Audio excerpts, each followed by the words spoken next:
nous allons, avec des invités prestigieux, vous allez les reconnaître dans un instant, nous allons aborder un sujet majeur qui est celui de l'accès des traitements à tous les patients. L'accès des traitements à tous les patients. Alors, c'est déjà un défi majeur, évidemment, pour tous ceux qui se préoccupent du médicament en temps normal, mais a fortiori, nous l'avons vécu et nous le vivons encore en période de pandémie, qui est une période extraordinaire, en ce sens qu'elle sollicite une demande à l'échelle mondiale des mêmes médicaments pour tout le monde au même moment. Alors, si je devais introduire cette table ronde par deux constats, sur la base desquels, évidemment, vous allez réagir, le premier que je ferai, c'est celui, fort heureux, de constater qu'il n'y a pas eu de pénurie. On s'est fait peur, on continue toujours à se faire peur, il y a des tensions permanentes, mais nous avons jusqu'à présent, et je touche le bois de mon bureau pour le dire, évité la pénurie grâce à la mobilisation des acteurs, parce que vous avez su, les uns et les autres, et vous nous le direz, mettre en place des solutions préventives à très court terme et palliatives souvent. Le deuxième constat que l'on peut faire, c'est que ces situations de tension sur le champ de l'approvisionnement, elles ont révélé des choses. Elles ont révélé beaucoup de constats concernant, par exemple, la dépendance pharmaceutique dans laquelle se situe notre pays au regard de pays beaucoup plus lointains. Et c'est quelque chose que certains savaient, certains disaient, qui n'était pas toujours entendu et qui, là, je crois, a été révélé au grand public. Une certaine ou une relative, Madame la députée, absence de l'Europe aussi sur le champ de la santé, c'est pas du fait des députés européens, c'est du fait évidemment de son rôle institutionnel, juridique sur ces champs-là, et on dira comment ce territoire de l'Europe est le territoire pertinent probablement pour s'occuper de notre sujet et comment effectivement il doit grandir dans cet espace. Alors, nous allons être très intéressés de vous entendre, Madame, Messieurs, et en disant Madame, Messieurs, je m'excuse d'emblée pour cet équilibre des genres qui n'est pas tout à fait respecté. Je sais, Madame la députée européenne, que le Parlement européen tolérerait mal ce que nous sommes en train de vivre, mais nous serons très intéressés de vous entendre, Madame, Messieurs, d'abord sur le partage de l'expérience que vous avez vécue et que vous vivez encore, hein, puisque nous ne sommes pas sortis de la crise, au fond de votre position professionnelle, institutionnelle, comment avez-vous vécu, comment vivez-vous cette crise, quelles leçons en tirez-vous? Ça va être cette question l'objet d'un premier tour de table, et puis ensuite nous organiserons un deuxième tour de table, évidemment orienté vers les solutions. Quelles leçons tirez-vous de cette expérience et donc quelles solutions proposez-vous? Mettez-vous aujourd'hui sur la table. Vous savez que c'est le grand défi de notre association, de la Bulle, c'est de déclencher des débats et surtout derrière d'apporter des solutions. Donc, je vous cède la parole sur cette première question. Comment avez-vous vécu de votre position professionnelle cet enjeu de l'approvisionnement durant la crise Covid? Qu'est-ce que tout cela vous a révélé? Et je vais d'abord passer la parole pour répondre à cette question à l'acteur de terrain qui était en première ligne, professionnel de santé, qui est représenté par le professeur Pierre Albaladejo. Vous êtes Pierre Albaladejo, professeur au CHU de Grenoble, et vous êtes surtout ici en qualité de vice-président de la SFAR, de la Société française d'anesthésie réanimation. Vous avez évidemment une expérience extrêmement forte de ce qui a été vécu. Quel est votre regard, évidemment, à travers le prisme du sujet de l'approvisionnement? Bonjour à tous. Oui, effectivement, la première impression, c'est une petite anxiété parce que les tensions d'approvisionnement, les pénuries de médicaments nous touchent de façon endémique et bien avant la crise. Donc, on s'est douté qu'il fallait trouver des solutions extrêmement rapidement. Et la première leçon, c'est d'abord les échanges que les professionnels de santé, au travers des sociétés savantes et d'autres organismes, ont pu construire avec les tutelles. Et cette discussion, à mon avis, était primordiale parce que les premiers contacts qu'on a pu avoir, en tout cas au niveau de la Société française d'anesthésie-réanimation, mais probablement avec d'autres sociétés aussi, ont montré des différences de préoccupation et des différences d'objectifs. Et il a fallu ces discussions, j'en veux pour preuve, et je pense que M. François Bruno pourra en témoigner, euh, l'idée que ces échanges-là puissent se faire. Ce sont des échanges qu'on avait souhaité avoir avec la NSM en particulier auparavant, justement pour essayer de régler ces problématiques endémiques, mais qui ont été extrêmement productives et constructives pour trouver des solutions. La deuxième chose, c'est maintenir la qualité des soins à un niveau euh, euh, optimal pendant la crise. Et ça, donc, c'était tout le travail justement de rechercher des alternatives, de trouver des alternatives au niveau du soin. On a été très impacté sur 5 molécules principalement, mais beaucoup d'autres beaucoup d'autres questions ont été posées, en essayant de faire en sorte de faire du contingentement qualitatif, en essayant de maintenir la qualité des soins. Donc ça a été le travail des sociétés savantes, de trouver des solutions alternatives, en sachant que certaines spécialités, pas uniquement l'anesthésie-réanimation, mais d'autres sont confrontées au même problème. L'oncologie, par exemple, trouver des alternatives, c'est pas automatique, c'est pas facile. L'autre point, c'est savoir définir ce qu'est une situation de crise, parce qu'il y a des choses qu'on accepte en termes de substitution en temps de crise.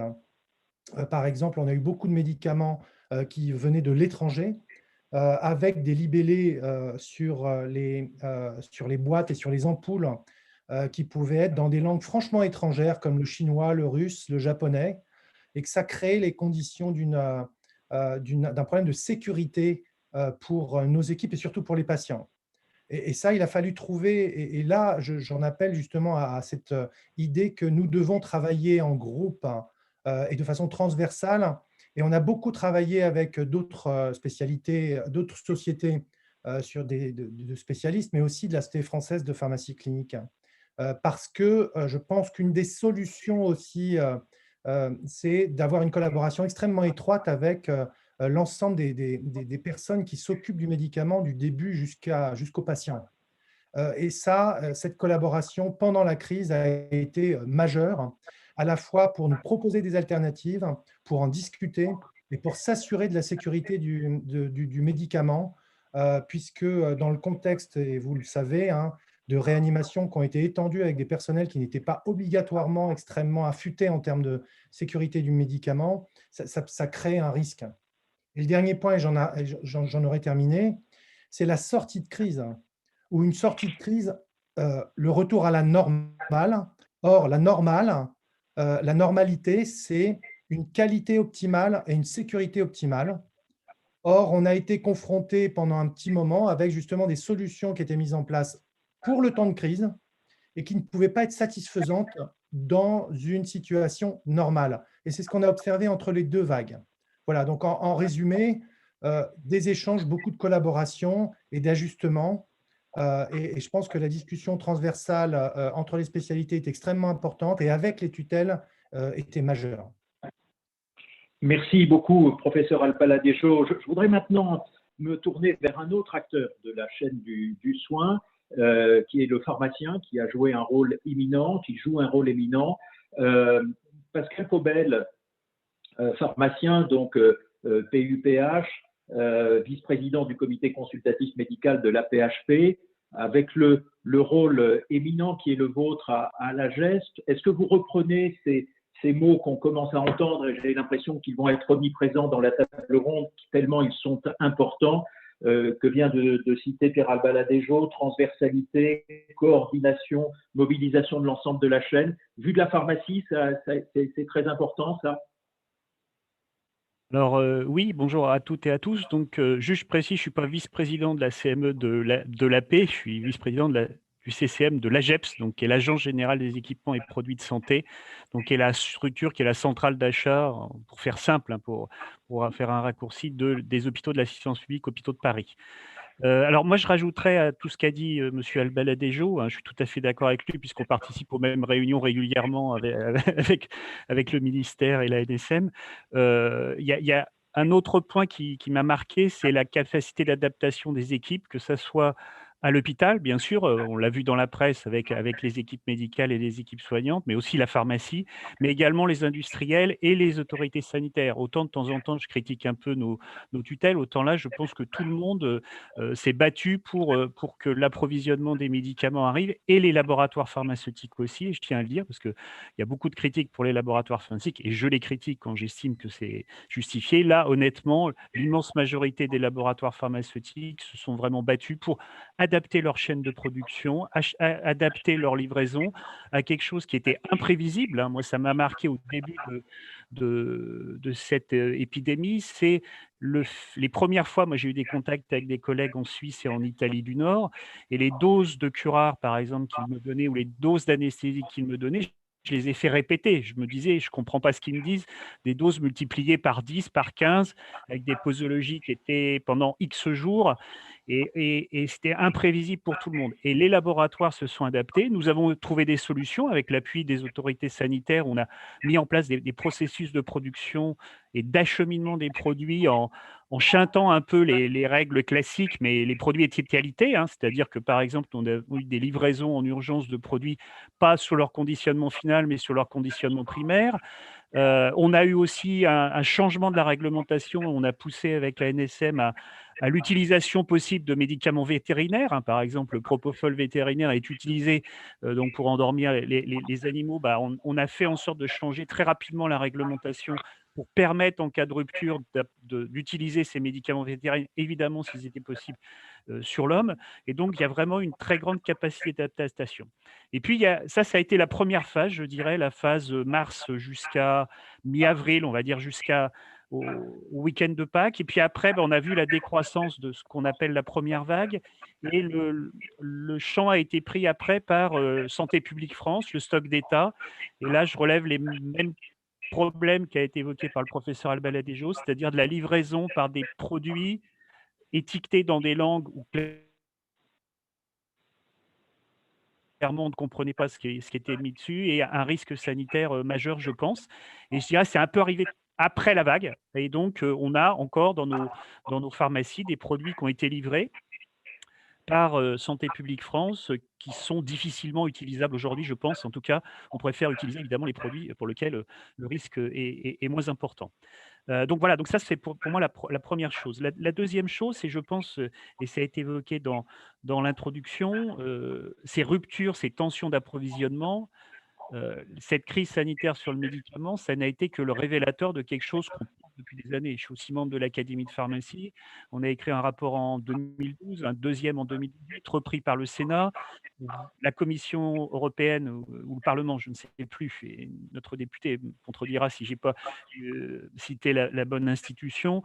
Il y a vraiment une reprise de ce débat sur qu'est-ce qu'il faut faire pour relocaliser la production des médicaments. Alors, la production des médicaments, il faut bien comprendre, c'est à la fois les matières premières et à la fois les produits finis. Or, autant fabriquer des produits quand on n'a pas les matières premières, bah, c'est impossible.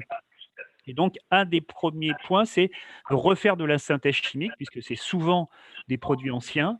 Et c'est un des vrais enjeux sur les prochaines années. Je pense qu'il y aura à porter au niveau de la France, mais je pense surtout au niveau de l'Europe, c'est relocaliser la production de vieux principes actifs, on va dire, avec toutes les difficultés que ça a. Et c'est des plans qui ne vont pas se faire en 2 minutes, en 2 mois. C'est des années de travail pour relocaliser des usines, pour derrière que les sous-traitants, que les industriels puissent refabriquer ces produits.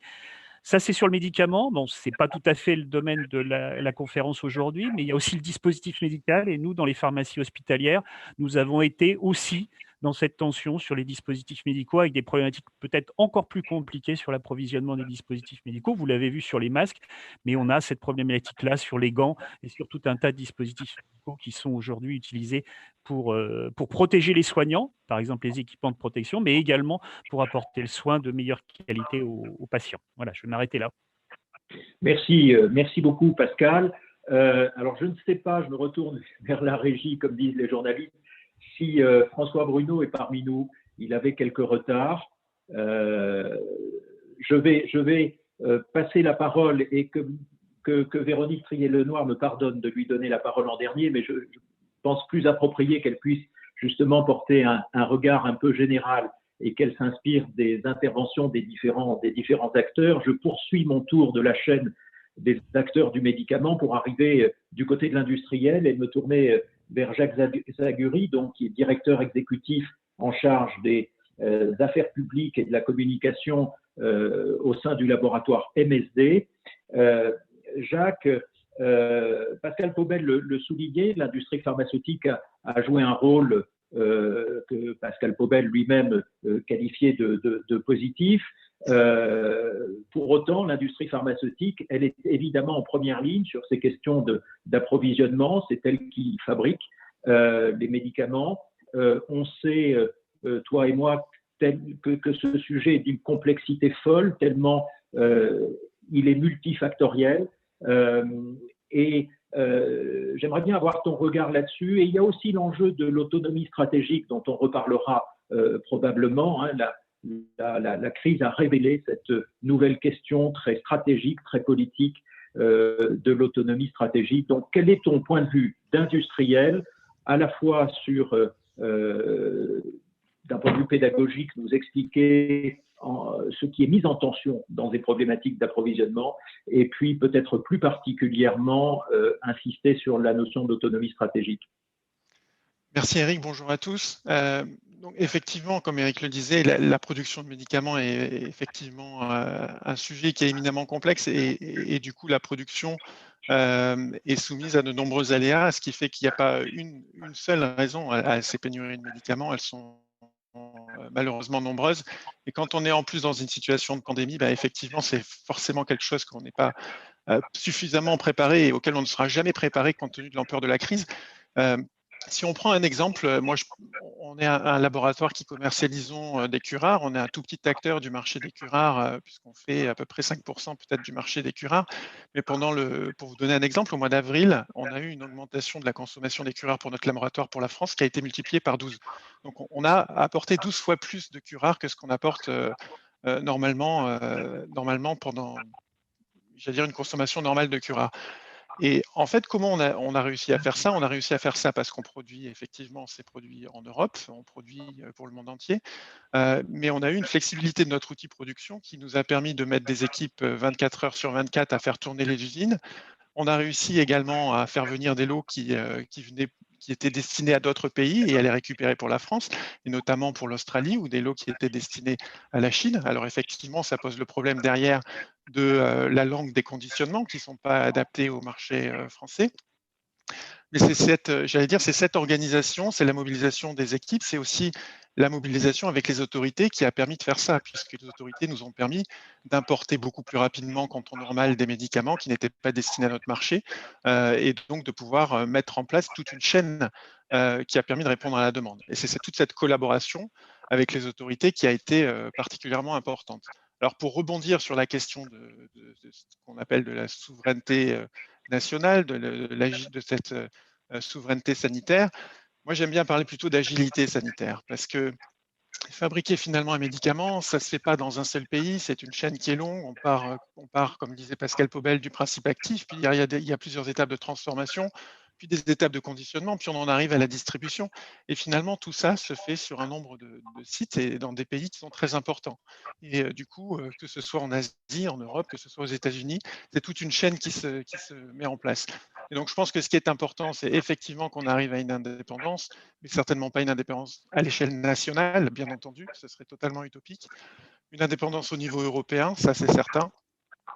Trouver cette agilité au niveau européen, mais bien entendu, pas sur tous les médicaments. Il faut qu'on soit vigilant à bien définir sur quels médicaments cette indépendance elle doit se situer et sur quoi on doit faire porter nos efforts, parce que sinon, bien entendu, on sera incapable de répondre au même niveau d'exigence pour l'ensemble des médicaments, qui n'ont d'ailleurs pas du tout le même bénéfice pour les patients.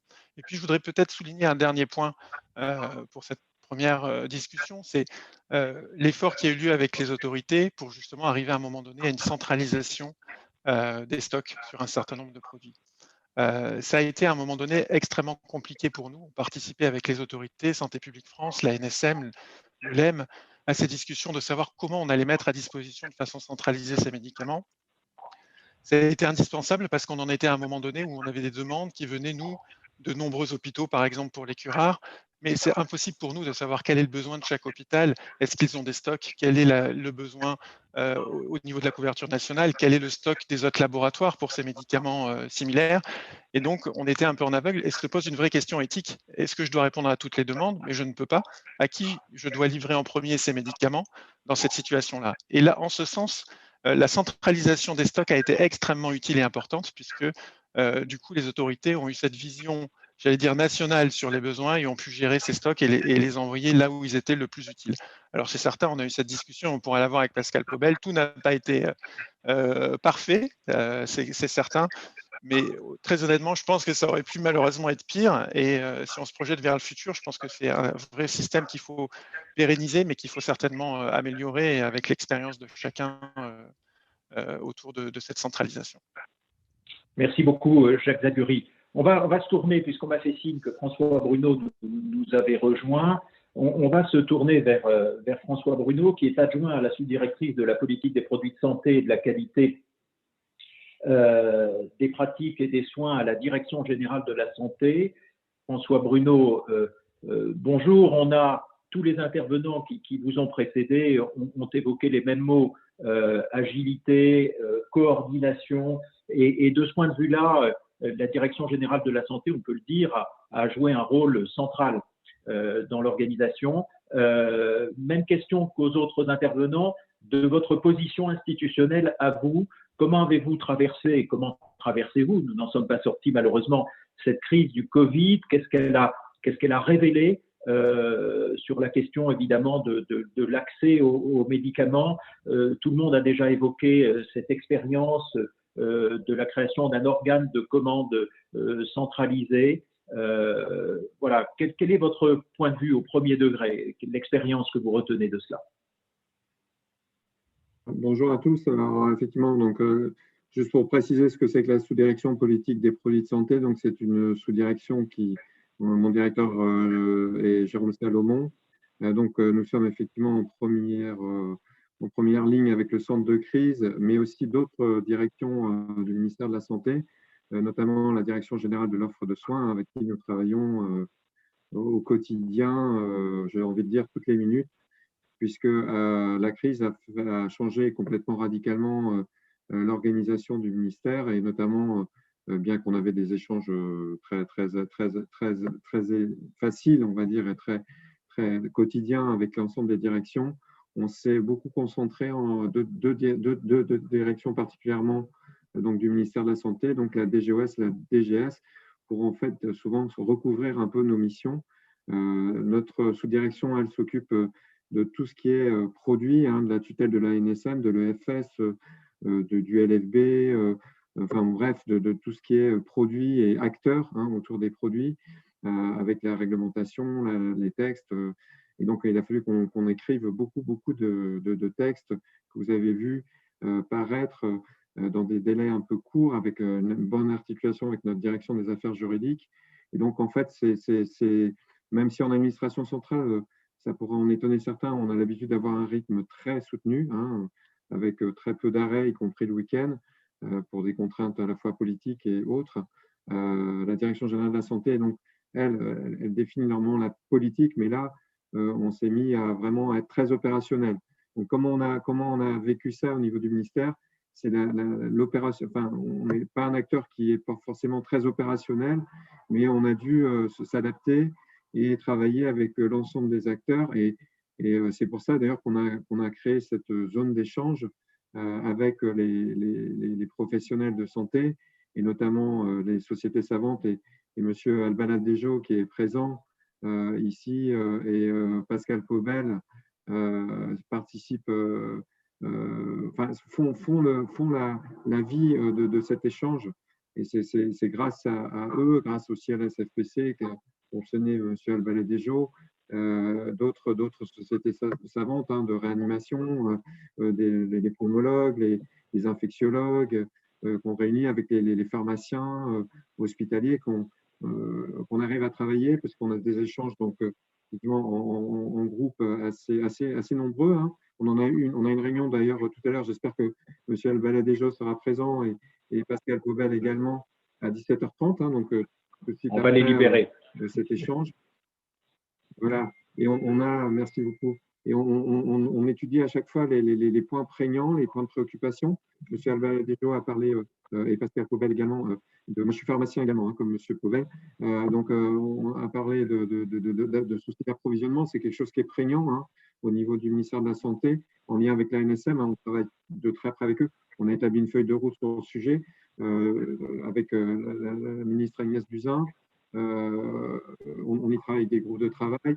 Évidemment, les choses ne se simplifient pas en un claquement de doigts, mais ce qu'on a appris là ensemble, je veux dire vraiment avec les professionnels de santé, c'est à faire des choix, hein, faire des choix sur l'utilisation de médicaments, l'utilisation de dispositifs médicaux, essayer de prioriser des solutions, vraiment avoir ce contact avec les praticiens qui sont avec les patients est hyper précieux pour nous, hein, au niveau de l'administration centrale. On a des relations plutôt d'habitude assez institutionnelles.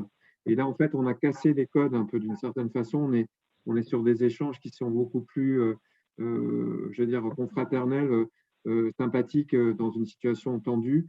Et je pense que ça fait partie aussi d'un besoin, hein, collectif de pouvoir échanger et construire. Donc, ensuite, effectivement, les sociétés savantes avaient leurs propres recommandations, mais on les partageait, on les partage toujours d'ailleurs. Et récemment, on a fait toute une série de réunions sur l'oxygénothérapie, notamment l'oxygénothérapie haut débit. On n'a pas fini, on a engagé des travaux avec la NSM, avec l'ensemble des acteurs. On a même fait participer l'ensemble des gaziers à une de nos réunions qui nous ont exprimé leurs contraintes en termes d'approvisionnement, que ce soit en termes de capacité de fourniture d'oxygène ou même les réseaux hospitaliers. On a travaillé avec les ingénieurs biomédicaux aussi. Voilà, donc la crise, c'est quoi? C'est augmenter les échanges, c'est trouver des solutions ensemble, c'est arriver à être encore plus vigilants ensemble sur les situations qui pourraient nous amener à être en difficulté. Et ça se fait tout ça en vraiment une cohésion d'ensemble qui fonctionne pour le bien pour qu'on puisse prendre en charge le mieux possible les patients dans un contexte très tendu. Donc, merci beaucoup, François Bruno. Pardon. C'est formidablement intéressant ce que vous nous avez dit, je trouve, sur cette idée de, au fond, dans cette situation de crise, les différents acteurs cessent un peu d'être des acteurs institutionnels parce qu'on est dans une situation d'urgence et on a le sentiment que là, c'est la relation interhumaine, interprofessionnelle de santé, évidemment orientée vers l'intérêt du patient qui prévaut. Et vous me dites, ça nous amène même à casser les codes. Et on a là quelque chose, je trouve, d'intéressant à creuser, à mon avis, pour l'avenir. Je vais me tourner maintenant vers Madame la députée, vers Véronique Trier-Lenoir, députée européenne, qui est professeure de médecine et également. Il y a quelque temps, si on avait dû organiser ce colloque sur le bon usage du médicament et même peut-être d'ailleurs sur les problématiques d'approvisionnement, d'accès, on n'aurait pas forcément pensé à inviter une députée européenne. Et là, dans ce contexte de crise post-Covid, l'idée d'avoir autour de la table une voix européenne s'est imposée. Comme si, là aussi, la crise nous avait révélé qu'il y avait un territoire à la fois géographique et politique pertinent pour être peut-être une partie de la solution. C'est probablement pas l'alpha et l'oméga, mais c'était le territoire européen. Donc, Madame la députée, chère Véronique, on est très curieux de voir aussi, c'est le sens de ce premier tour de table, votre vécu de votre position à vous de députée européenne. Comment avez-vous peut-être assisté à l'émancipation de ce sujet santé au sein des institutions européennes? Alors, très rapidement, d'abord, merci beaucoup pour l'information. Très rapidement, parce qu'il faudra pouvoir parler des perspectives, ce qui s'est passé au niveau de l'Union européenne a été particulièrement exemplaire de manque d'agilité et de coordination. Cette crise de la Covid-19 a exacerbé un constat que nous avions fait. Nous l'avions tellement fait au niveau du Parlement européen que nous avions proposé ce qui s'appelle un rapport d'initiative dans lequel nous avons travaillé, et nous avons fini par y travailler pendant le confinement, sur un certain nombre de solutions aux tensions, voire aux pénuries de médicaments sur lesquelles on était quand même nombreux depuis des années, professionnels de santé, associations de patients, à alerter sur le risque et sur la nécessité d'une échelle européenne. Jacques a rappelé à quel point c'est un problème qui ne se situait pas dans des solutions nationales. Donc cette crise a été littéralement un test grandeur nature pour l'Union européenne qui, dans un premier temps, a donné lieu à un cafouillage épouvantable. Il n'y a pas eu de pénurie, mais il y a eu des égoïsmes nationaux qui ont émergé, avec des surstockages dans certains pays, des interdictions d'exportation dans l'autre, sans parler des fermetures de frontières. Mais là, on dépasse le problème de la pharmacie. Bref. Or, l'Union européenne disposait de mécanismes. Des mécanismes de réserve stratégique, d'approvisionnement, de transfert de patients, de transfert de médicaments, simplement dans sa naïveté, voire même avec une certaine arrogance, elle les avait formatés pour intervenir dans les pays. C'est-à-dire tout était prêt pour Ebola en Afrique, rien n'avait été imaginé quand le territoire européen lui-même serait touché. Donc très rapidement, et là avec beaucoup d'agilité, elle a activé ces mécanismes. Il y en a un qui s'appelle Rescue, peu importe les détails, mais qui permet des procédures d'achat conjoint, qui permet de pallier temporairement et qui d'ailleurs a permis d'instaurer le modèle des vaccins qui, à mon avis, préfigure l'avenir. Le modèle de l'achat conjoint, de contractualisation d'une seule voie par l'Union européenne au nom des États membres, avec possibilité de faire des réserves stratégiques, on en reparlera peut-être tout à l'heure, c'est le modèle du futur BARDA européen qui se dessine, mais qui n'est pas pour demain. Parallèlement, l'Union européenne a trouvé comment faciliter la circulation des médicaments entre les États membres, et là encore, on résonnait dans ma tête ce que vous avez dit sur l'étiquetage, ce que vous avez dit sur l'utilisation de médicaments vétérinaires. Il y a également eu des procédures de prolongation de validité de certificats de bonne pratique, de rallongement de durée d'expiration. Il y a eu un certain nombre de mesures qui ont été, là encore, un peu improvisées par l'Agence du médicament européenne, laquelle est assez largement sortie de ses missions. Et c'est un modèle intéressant puisque dans les nouveaux paquets législatifs qui sont proposés, la Commission va suggérer le renforcement des missions de l'EMA et on aura peut-être l'occasion d'en parler tout à l'heure. Je ne veux pas monopoliser le débat. Sur ce qui n'est pas la seule solution, mais qui est effectivement une attente forte de tous, enfin j'ai déjà entendu le mot au moins 2 ou 3 fois de relocalisation. Petite déception hier à l'écoute de la stratégie pharmaceutique, dans laquelle on entend bien que les fonctions de surveillance, de vigilance de l'EMA vont être accrues, qu'on va probablement demander aux détenteurs d'AMM de fournir, enfin de s'engager sur des stocks de quelques mois. D'ailleurs, on a largement commencé en France, que l'EMA allait définir la liste des médicaments thérapeutiques majeurs, allait se doter d'une task force pour mieux orienter les essais cliniques. Mais clairement, sur la partie souveraineté pharmaceutique et relocalisation, on n'a pas entendu grand-chose. Et je suis en train de commencer à comprendre pourquoi, parce que ce qui est bien dans ce Parlement, c'est qu'on apprend sans arrêt, c'est qu'en fait, ces relocalisations, elles pourront être de 3 grands ordres. Le premier, je vais commencer par celui-là, c'est les partenariats publics-privés. Modèle de l'Alliance sur les vaccins.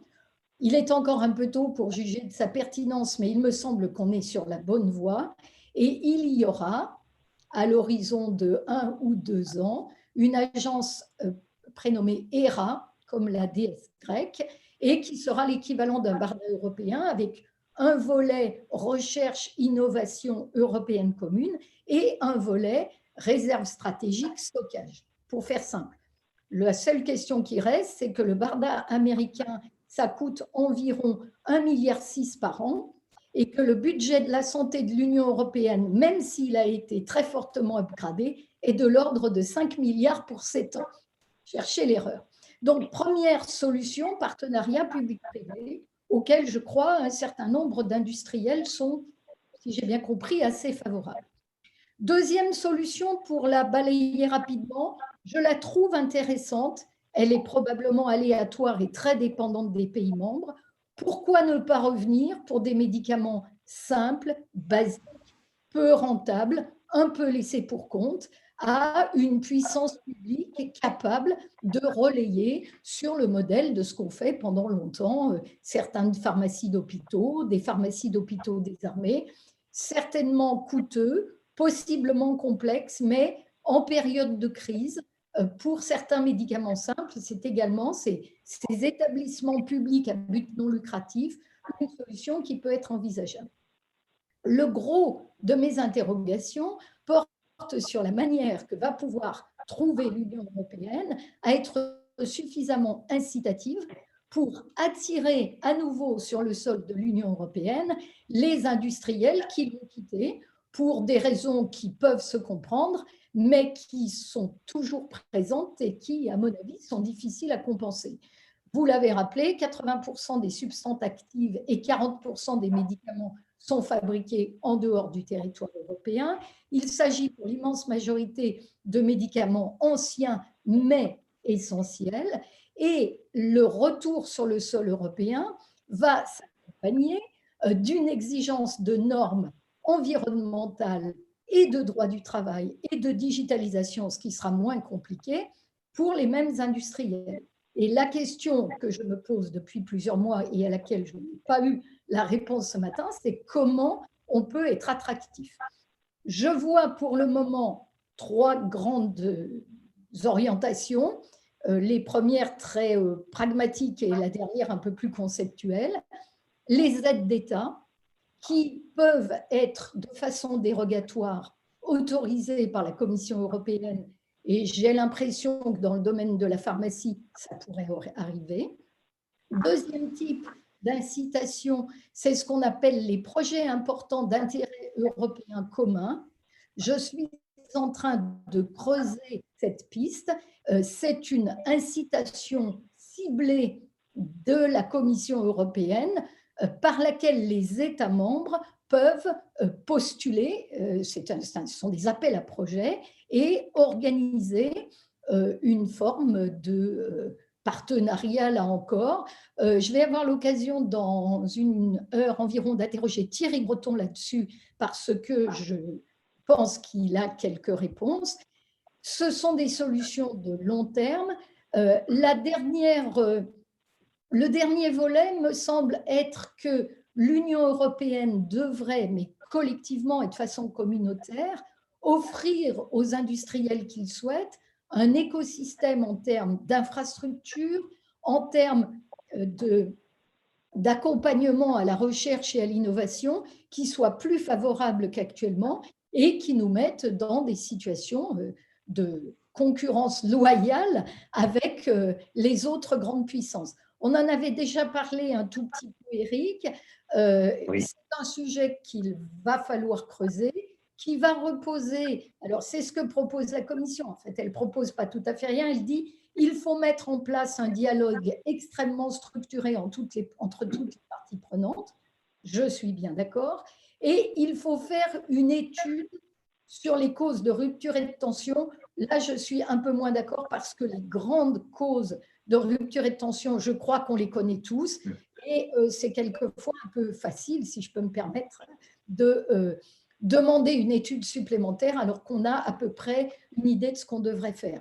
Voilà. Véronique Trier-Lenoir, je suis navré peut-être de vous interrompre. Si on veut, puisque nous avons encore une vingtaine de minutes, peut-être pouvoir tous aborder le chapitre des solutions. Est-ce que vous pouvez peut-être garder vos derniers arguments pour les solutions? Ça vous va? J'avais presque fini, mais bien volontiers. Ah, pardon, excusez-moi, je ne voudrais pas être… D'accord. Donc, je continue le tour. vous l'avez compris, nous sommes maintenant arrivés au stade où il nous faut aborder les solutions. Je ne voudrais pas qu'on quitte cette table ronde sans être capable de faire des propositions extrêmement concrètes qui seront livrées à l'ABUM, à l'Association pour le bon usage du médicament. Donc, je commence peut-être par vous, François Bruno. Je vous sais aussi contraint par l'horaire. Donc, la Direction générale de la santé joue un rôle majeur, évidemment. Tout ça vous a inspiré probablement. On est en gestion de crise permanente aujourd'hui, mais on ne peut pas ne pas en tirer des leçons pour l'avenir, pour les temps de paix, si j'ose dire. Donc, quelle première leçon émerge de vos réflexions?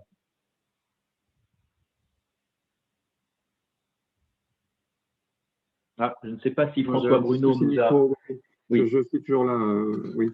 On a plusieurs axes de travail qui étaient déjà engagés avant la crise, depuis plusieurs temps. Vous savez qu'on est un des pays européens qui a le plus de textes contraignants sur l'approvisionnement des médicaments. On a démarré à faire des textes quand même assez contraignants depuis 2015. Là, actuellement, on a un décret sur l'approvisionnement. Si on parle bien du problème d'approvisionnement des médicaments, pour continuer la discussion avec les députés, on a un texte qui est aujourd'hui notifié à l'Europe sur la sécurisation des stocks pour les médicaments thérapeutiques d'intérêt majeur. Je ne vous cache pas qu'on a quelques difficultés. Aujourd'hui même, à la même heure à laquelle je vous parle, il y avait une discussion justement avec la commission où le texte… on est toujours situé dans une contradiction entre la sécurité d'approvisionnement et l'entrave à la libre entreprise, en fait. Donc, c'est quelque chose qui se règle au millimètre. On avait pourtant des textes travaillés avec le Conseil d'État et c'est pas si facile que ça. Sur cet aspect-là, on travaille. La solution, je pense, viendra effectivement d'une position plus européenne sur des obligations d'approvisionnement de stock, peut-être des prix aussi qui ont une dimension plus raisonnable au niveau européen. Je prends l'exemple, par exemple, des médicaments dérivés du plasma, où on voit très bien la perspective arriver avec des tensions d'approvisionnement un peu compliquées. On y travaille actuellement. Donc, c'est à la fois continuer à renforcer ce qu'on faisait et, comme je le disais, peut-être aussi renforcer un contact plus prégnant, plus régulier avec les utilisateurs, avoir une vision moins… alors, je ne dis pas que le ministère a une vision tour d'ivoire, parce que ce serait faux d'aller jusque-là, mais peut-être avoir plus d'échanges. L'Europe, c'est une bonne solution pour certains sujets. On se rend compte que c'est quand même pas évident de s'accorder à plusieurs autour de projets. Il faut arriver à convaincre. Là, on est en plein… Aujourd'hui, pour l'avenir, on est en pleine attente de ce texte. On ne sait pas ce que ça donnera. On avait demandé une mesure d'urgence et en fait, ça nous a été refusé. Et on a dû faire un non-papier auprès de la commission pour pouvoir… donc, il faut continuer à travailler sur ces axes-là. On entend bien, François Bruno, donc vos messages, renforcer le travail que vous aviez évidemment commencé très largement avant la crise. Et donc, vous reconnaissez que la crise est probablement un élément qui renforce encore, qui doit renforcer le travail qui était en marche. Et peut-être l'élément nouveau là que vous nous apportez, c'est cette idée de facilitation des contacts entre les différents acteurs du système, de fluidité sans doute. Il y a peut-être un autre élément, si ça ne vous dérange pas, très rapidement. C'est vrai que la crise a apporté des solutions innovantes. Alors certaines peuvent être pérennisées, parce que c'est intéressant de les creuser, de les renforcer. Par exemple, on travaille notamment avec Pascal Paubel sur des solutions pour l'échelon national. Ça, c'est évidemment des solutions intéressantes. Après, il y en a d'autres qui ont servi vraiment, qui ont été très utiles au moment de la crise, mais qui se révèlent un peu moins utiles par la suite. Donc, il y a toujours cet état un peu compliqué de savoir comment pérenniser des actions ou préarmer des solutions utiles en cas de crise. Vous voyez ce que je veux dire? Parce que quand on a par exemple une capacité d'approvisionnement qui a un rang 10, on va dire, et qu'on doit la monter à un rang 30, comment préarmer les lignes de production pour remonter un rang supérieur. Bien sûr. Très complexe. Donc, tous ces sujets-là, on a trouvé des solutions, on a mis en place des dérogations avec l'Agence nationale de sécurité du médicament. Après, ces dérogations ne sont pas forcément pour principe de perdurer. Il faut arriver qu'on est en train de les analyser, voir ce qui est intéressant à pérenniser, mais d'une autre façon qu'une dérogation, et voir ce qui n'est vraiment pas nécessaire forcément de pérenniser. Cette heure des choses, on a déjà pas mal avancé sur ce sujet avec la direction générale des entreprises notamment. Alors, justement, je vais me tourner vers Pascal Paubel. Pascal, François Bruno, vous citez, c'est dire la collaboration que vous avez eue et probablement cette quête commune de solutions innovantes dont il parlait. De votre point de vue, Pascal Paubel, c'est quoi les idées de solutions que vous mettriez en œuvre demain, une fois qu'on sera sorti de cette crise, pas seulement pour inventer des solutions, des approches nouvelles à de futures crises, il va falloir aussi s'occuper de cela, bien sûr, mais quelles leçons on peut en tirer, quelles propositions on peut faire pour les temps de paix?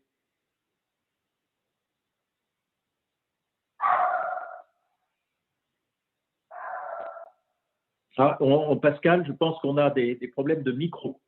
J'avais oublié de le remettre, c'est classique. Voilà. Excusez-moi. Donc, je vais essayer de répondre à ces questions. Je pense que le premier point, c'est essayer de se mettre d'accord sur quels produits sont vraiment des médicaments d'intérêt thérapeutique majeur ou d'intérêt stratégique.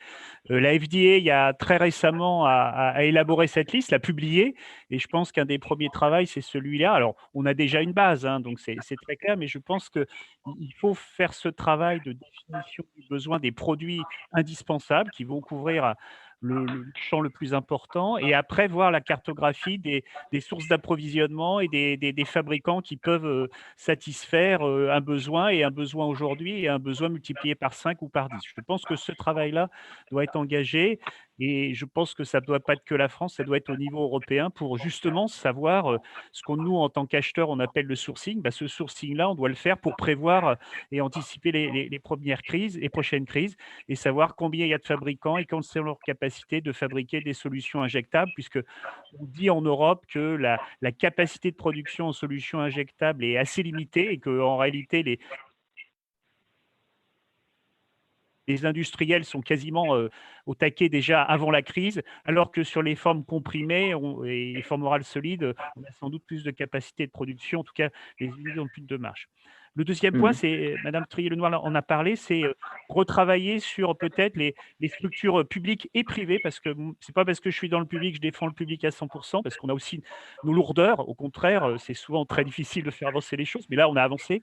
C'est des partenariats publics-privés, c'est une structure de coopération entre le public et le privé, les pharmacies à usage intérieur, puisque moi, je travaille dans une structure qui est un des deux établissements pharmaceutiques en France non industriels classiques au sens strict, donc qui sont publics, avec la pharmacie centrale des armées, et qu'il faut sans doute renforcer ces structures-là, mais on ne pourra pas tout faire. On ne peut pas dire demain, c'est le public qui va tout faire à la place pour, en période de crise, remplacer l'industrie pharmaceutique. Certains dans la presse disent ce genre de choses, c'est pas possible. Un médicament, c'est des années de travail pour faire du transfert. On a l'expérience de produits qui ont été arrêtés par l'industrie pharmaceutique. On a repris les dossiers avec l'accord des industriels.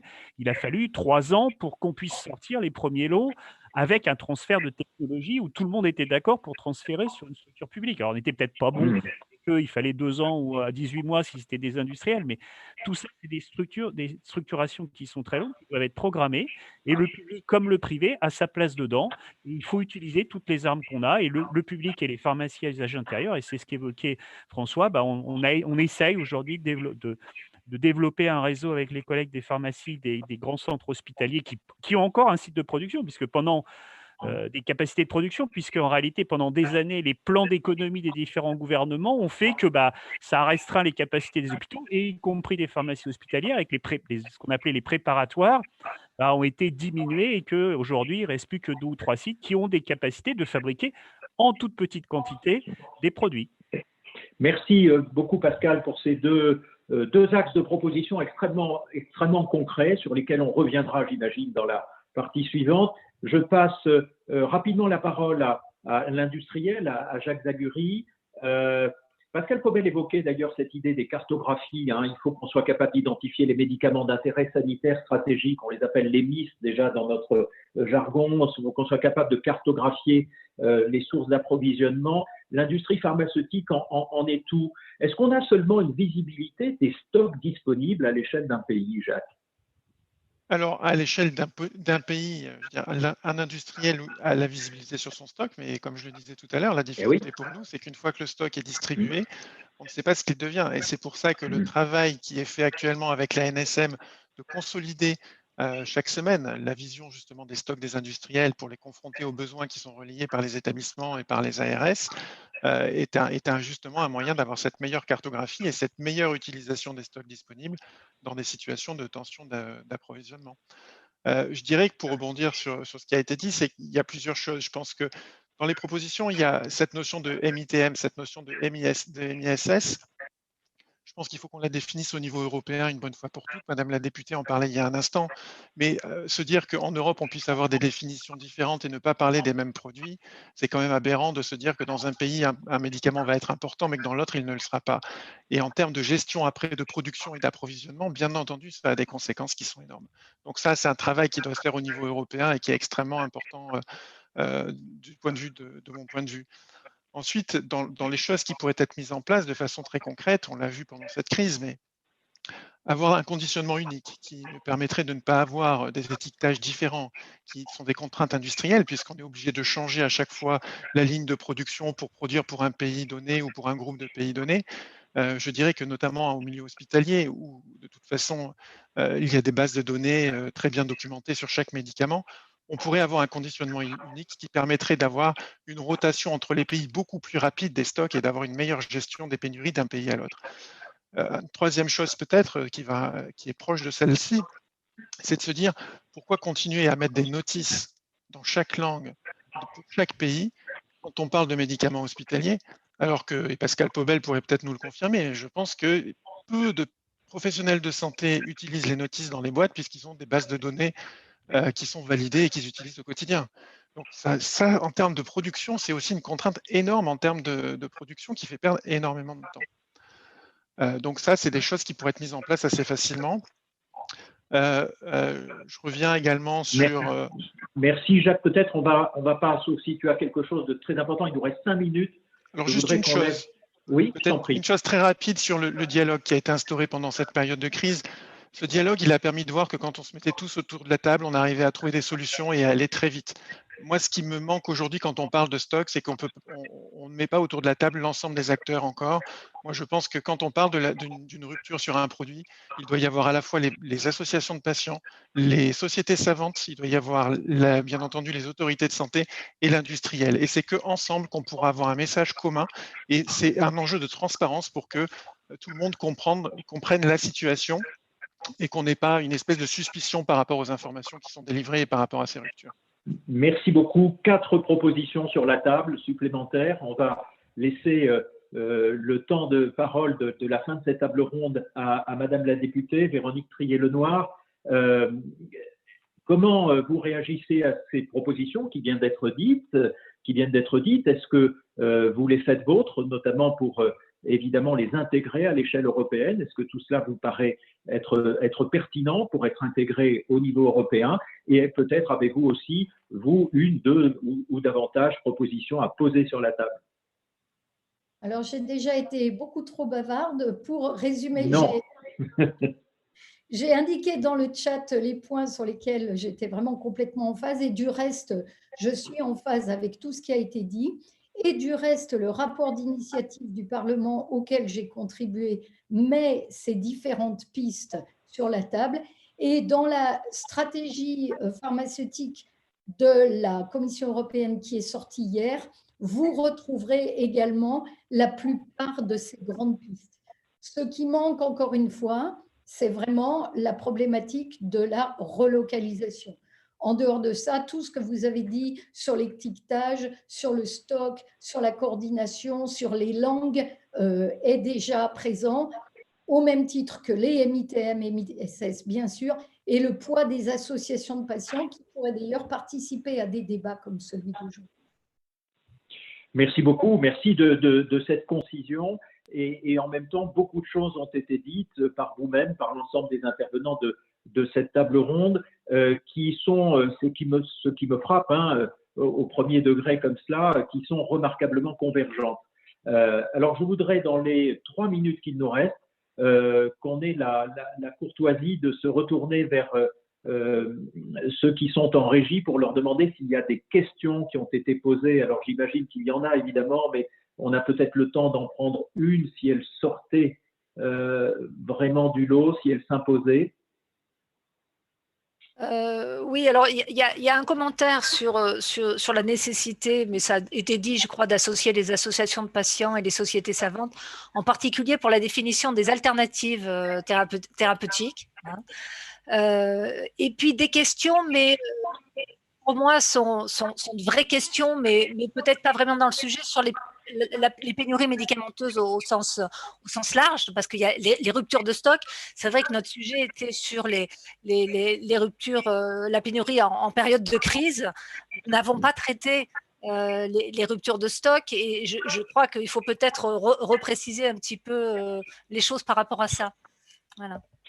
Voilà, merci Nathalie. C'est une invitation à repréciser cela. Effectivement, j'aurais dû insister davantage sur ce point probablement en introduction. Il est clair que nous avons voulu placer notre débat sous l'angle du bon usage du médicament et donc particulièrement du souci de l'accès au traitement tel que nous venons de le vivre, c'est-à-dire à travers l'expérience de la crise Covid. Donc, quand nous nous félicitions qu'il n'y ait pas eu de réelle pénurie, mais des tensions, je disais, on s'est fait peur et on continue à être en situation évidemment tendue. Nous ne voulions pas dire qu'il n'y avait pas de pénurie de médicaments, loin de là. C'est un sujet majeur, on l'a évoqué à plusieurs reprises. Et les expériences qui ont été partagées autour de cette table ronde, les leçons qui ont été tirées, les propositions qui ont été faites intéressent évidemment très largement la problématique de l'ensemble des ruptures d'approvisionnement, même si encore une fois, nous procédions uniquement de l'expérience de la crise Covid ici.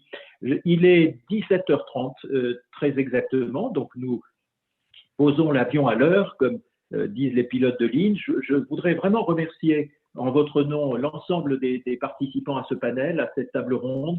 Je crois que ça a été un discours vraiment très, très direct, très clair, très franc. Et encore une fois, moi, ce que je retiens de cette table ronde, c'est l'extraordinaire convergence des points de vue autour de cette idée essentielle peut-être de coordination. Et ça, à la BUM, ça nous va bien.